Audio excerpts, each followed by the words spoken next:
आज यहाँ पर कितनी लागत से ये परियोजनाएं शुरू हुई हैं और क्या इसका पर्यटन की दृष्टि से कितनी महत्वपूर्ण है? देखिए, आज सबसे पहले हम लोग इस धरती को प्रणाम करते हैं जहाँ हमारे 1857 की आज़ादी की क्रांति में जिस धरती से हमारे तमाम सपूतों ने अपनी जान दे करके, अपनी जान न्यौछावर करे हमारी आज़ादी की अलग जगाने का काम किया, अपने को हस्ते हस्ते कुर्बान करने का काम कर दिया।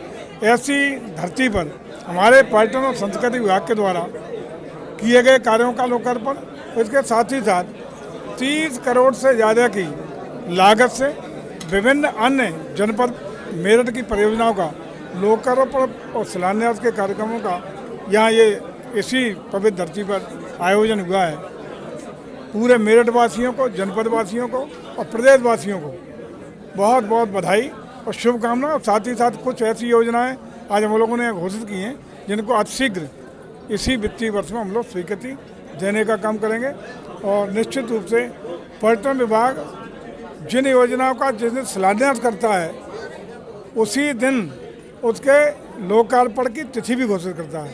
ये सभी परियोजनाएं जो शिलान्यासित हुई हैं 1 साल के अंदर पूर्ण होकर के लोकार्पित होने का काम होगा। आपने कहा वन डिस्ट्रिक्ट वन माफिया वाली बात कही, क्या किसके लिए?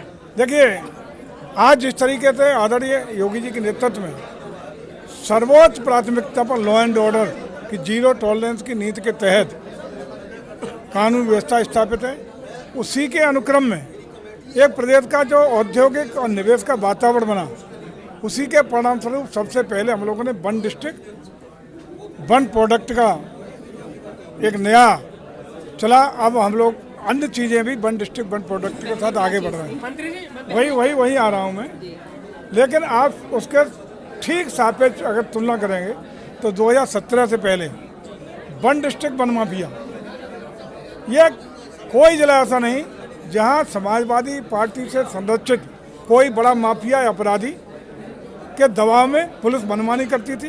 जो पिटता था वो जेल जाता था, मन चाहे ज़मीन पर कब्जा कर लेना, फायरिंग कर देना, व्यापारियों से चौथ वसूली करना, महिलाओं के साथ अभद्रता गुंडई करना, ये आम बात थी।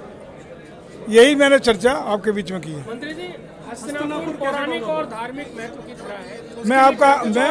मैं आज आमंत्रित कर रहा हूँ, चलिए हस्तिनापुर वहीं चल रहा है।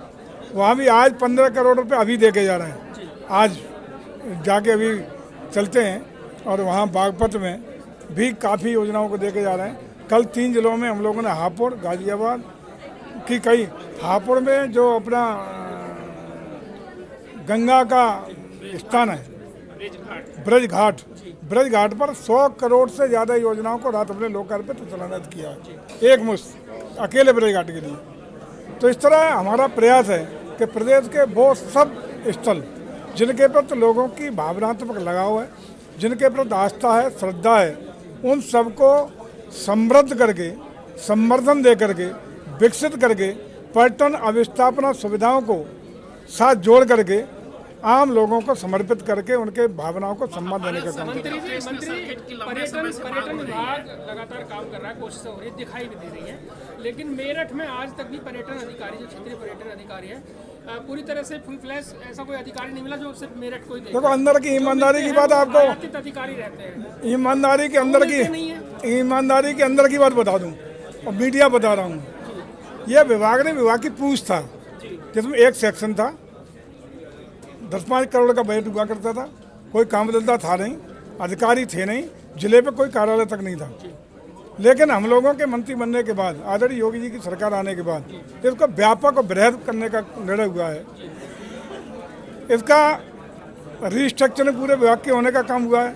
सारे पद अध्याचित हैं आयोग में, कोई पद नहीं है हमारे पास। अभी तो फिलहाल तोड़ के मरोड़ के, जो बम्बई में थे, अहमदाबाद में थे, दिल्ली में थे, उन्हीं अधिकारियों को किसी को 1 जिले, किसी को 2 जिले, किसी को 2 कमिश्नरी दे करके काम चलाऊ व्यवस्था है। अभी हमारे पास अधिकारी है, लेकिन आयोग से जैसे ही हमारे अतिरिक्त सेक्शन भी स्वीकृत हुए हैं, पद भी स्वीकृत हुए हैं।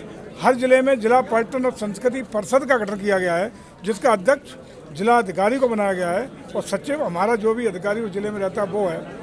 उसके माध्यम से सारे जनप्रतिनिधियों को उस कमेटी में रखा गया है। उनके माध्यम से संबंधित जिले की सभी पर्यटन और संस्कृति के संबंधित एक्टिविटीज जोड़ने का काम होता है।